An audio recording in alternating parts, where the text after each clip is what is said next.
എല്ലാ മൗനങ്ങളും വെറുപ്പ് കൊണ്ടല്ല ഉണ്ടാകുന്നത്. ചിലത് ഒന്നും പറയാൻ പറ്റാത്ത വേദനകൾ കൂടിയാണ്.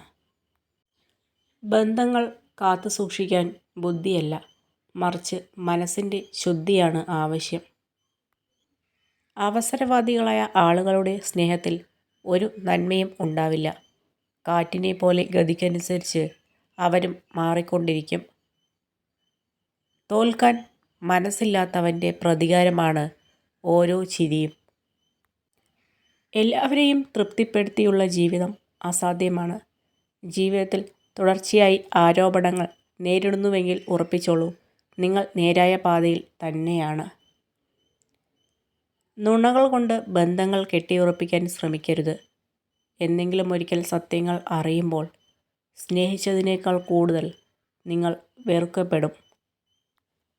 ആഗ്രഹിക്കുന്ന വഴികളിലൂടെ സഞ്ചരിക്കാൻ കഴിയണമെന്നില്ല. പക്ഷേ സഞ്ചരിക്കുന്ന വഴികളിൽ സന്തോഷം കണ്ടെത്താൻ കഴിഞ്ഞാൽ നിങ്ങൾ ഭാഗ്യവാനാണ്. മറ്റെല്ലാവരും നിങ്ങളുടെ മുഖത്തെ പുഞ്ചിരിയിൽ വിശ്വസിക്കുമ്പോൾ കണ്ണുകളിലെ വേദന കാണുന്നവനാണ് യഥാർത്ഥ സുഹൃത്ത്. നിങ്ങൾ കേൾക്കാൻ ആഗ്രഹിക്കാത്തപ്പോൾ പോലും നിങ്ങളോട് സത്യം മാത്രമേ പറയുന്നുള്ളൂ.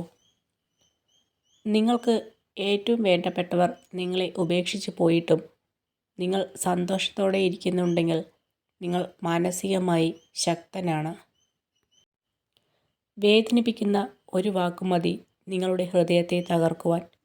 എന്നാൽ പിന്നീട് എത്ര നല്ല വാക്കുകൾ ചേർത്ത് വച്ചാലും ഉടഞ്ഞ ഹൃദയത്തെ കൂട്ടിയിണക്കാൻ സാധിച്ചു എന്ന് വരില്ല. സ്വപ്നങ്ങളിൽ ജീവിക്കുമ്പോഴല്ല, സ്വപ്നങ്ങൾക്ക് വേണ്ടി ജീവിക്കുമ്പോഴാണ് ജീവിതത്തിന് ഒരു അർത്ഥം ഉണ്ടാകുന്നത്. എത്ര പ്രതികൂല സാഹചര്യത്തിലും മനസ്സ് മടുത്ത് പിന്മാറരുത്. പോരാടിക്കൊണ്ടിരിക്കുക. കഠിനമായ പോരാട്ടങ്ങളാണ് വിജയികളെ സൃഷ്ടിക്കുന്നത്. ഒന്നിലും അതിരു കടക്കരുത്. പുഞ്ചിരിക്കുന്നവനെ മാന്യനെന്നും പൊട്ടിച്ചിരിക്കുന്നവനെ ഭ്രാന്തനെന്നും മുദ്രകുത്തുന്ന സമൂഹമാണ് നമ്മുടേത്. കപടമായ സൗഹൃദം അങ്ങനെയാണ്. ആവശ്യമുള്ളപ്പോൾ മാത്രം അടുപ്പം കാണിക്കും. അത് കഴിഞ്ഞാൽ പരിചയം പോലും ഉണ്ടാവില്ല. ചില നേരം പറയുന്നതാരും കേൾക്കാറില്ല, കേൾക്കുന്നതാരും പറയാറുമില്ല. എന്നാൽ പറയാത്തത് കേൾക്കാനും കേൾക്കാത്തത് പറയാനും മനുഷ്യരോളം മിടുക്ക് മറ്റാർക്കുമില്ല. ചിലരൊക്കെ ജീവിതത്തിൽ പരിചയപ്പെടുന്നത് ഇനി ഒരിക്കലും ഒരാളോടും കൂട്ടുകൂടരുത് എന്ന് പഠിപ്പിക്കാനാണ്. ഓരോ തവണ വായിക്കുമ്പോഴും എത്ര വ്യത്യസ്തമായാണ് നമ്മളെ മറ്റൊരാൾ കാണുന്നതും വായിച്ചെടുക്കുന്നതും. ഇടയ്ക്കിടെ അർത്ഥം മാറിപ്പോകുന്ന പുസ്തകമാണ് ഓരോ മനുഷ്യരും. ചിലത് പഠിക്കാനും ചിലത് തിരിച്ചറിയുവാനും ചിലത് ഉൾക്കൊള്ളുവാനും ചില നഷ്ടപ്പെടലുകൾ തീർച്ചയായും നല്ലതാണ്. പുഞ്ചിരിയും മൗനവും ജീവിതത്തിലെ രണ്ട് ആയുധങ്ങളാണ്. പുഞ്ചിരി നല്ല ബന്ധങ്ങൾ ഉണ്ടാക്കുവാനും മൗന നല്ല ബന്ധങ്ങൾ തകർക്കാതിരിക്കുവാനും ഉപകാരപ്പെടുന്നു. ആരെയും ബോധ്യപ്പെടുത്താനായി ഒന്നും ചെയ്യരുത്. കാരണം അവരൊന്നും ജീവിതാവസാനം വരെ നമ്മുടെ കൂടെ ഉണ്ടാകണമെന്നില്ല. നമുക്ക് ശരിയെന്ന് തോന്നുന്നത് ചെയ്യണം. മറ്റു പലർക്കും അത് തെറ്റായി തോന്നിയേക്കാം. എന്നാൽ അത് നമ്മുടെ കുറ്റമല്ല.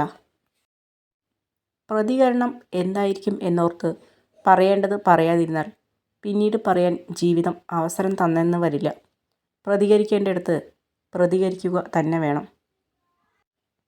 രണ്ട് സാഹചര്യങ്ങളിൽ മൗനം പാലിക്കുക. ഒന്നും പറയാതെ തന്നെ മറ്റൊരാൾക്ക് നിങ്ങളുടെ മനസ്സ് മനസ്സിലാകുമ്പോഴും നിങ്ങളുടെ വാക്കുകളിൽ നിന്ന് നിങ്ങളുടെ മാനസികാവസ്ഥ മറ്റൊരാൾക്ക് മനസ്സിലാകുന്നില്ല എന്ന് തോന്നുമ്പോഴും.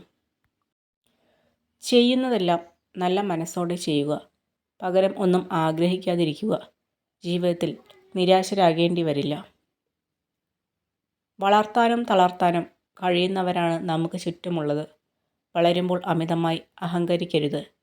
തളരുമ്പോൾ പിൻവാങ്ങുകയും അരുത്. തുറന്നു പറയേണ്ട കാര്യങ്ങൾ തുറന്നു തന്നെ പറയുക. ഒന്നുകിൽ അതൊരു പുതിയ തുടക്കം ആയേക്കാം, അല്ലെങ്കിൽ അതൊരു അവസാനവും. ചില ബന്ധങ്ങൾ അതിരുകടന്നാൽ അവസാനം ഒരുപാട് വേദനകൾ നമുക്ക് സമ്മാനിക്കും. പക്ഷെ അതിനൊരിക്കലും അവരെ കുറ്റപ്പെടുത്തരുത്. കാരണം നമ്മൾ തന്നെയാണ് അതിനുള്ള അവസരം നൽകിയത്. അക്ഷരങ്ങൾ നിരത്തിവെച്ച് എന്തും നമുക്ക് വായിക്കാം. വായിക്കാൻ കഴിയാതെ പോകുന്ന ഒന്നുണ്ടെങ്കിൽ അത് മനുഷ്യൻ്റെ മനസ്സ് മാത്രമാണ്.